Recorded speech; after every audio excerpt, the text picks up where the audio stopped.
Hello बच्चों, let's read the given question. The question says, what should be the angle between two plane mirrors if an object placed unsymmetrical between them has 5 images?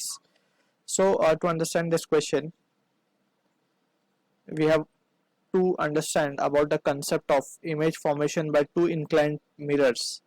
Let's say ये दो mirrors हैं हमारे पास. Let's say ये M1 है and this mirror is M2 and both are inclined at some angle theta.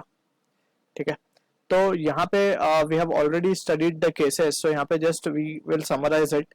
अगर हम देखें 360 by theta comes out to be that is let's say m, और अगर ये कोई इवन वैल्यू है so number of images will be that is n will be equals to m minus 1. तो ये first case we need to keep in mind.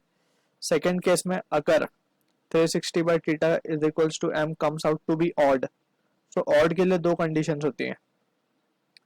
First is asymmetrical वाली, यानी कि जो ऑब्जेक्ट है वो अनसिमेट्रिकल रखा हुआ है, यानी कि एंगल बाइसेक्टर पे नहीं है, वो कहीं मीन्स उसके वी कैन से कि उसके आजू बाजू में कहीं रखा हुआ है but not on the angle bisector, so वो अनसिमेट्रिकल वाला केस है.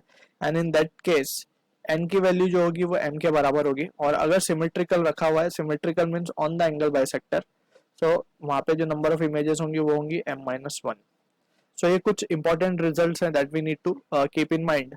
इसके अलावा जो कंसेप्ट्स हैं, means if we are getting neither even nor odd, कुछ डेसिमल वैल्यूज आ रही है हमें, सो डेसिमल वैल्यूज के लिए we have to go for the circular concept, right, या फिर क्रिस क्रॉस मेथड जो हमने यूज किया है वो we can use. But for this particular question we will be getting the answer from through this results. Most of the case में ये results काम आ जाते हैं, directly we can use. So हमें यहाँ पे बोला गया है हमें एंगल फाइंड करना है दो प्लेन मिरर के, यानी थीटा हमें फाइंड करना है, और अनसिमेट्रिकल गिवन है, नंबर ऑफ इमेजेस भी हमें गिवन है. सो अनसिमेट्रिकल गिवन है दैट मींस असिमेट्रिकल वाला केस है ये, ठीक है.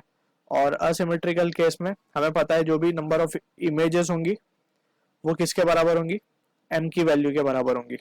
सो बेसिकली हमें m गिवन है 5, n is equals to m is equals to 5 is been given. So यहाँ से हम देख सकते हैं 360 upon theta will be equals to 5.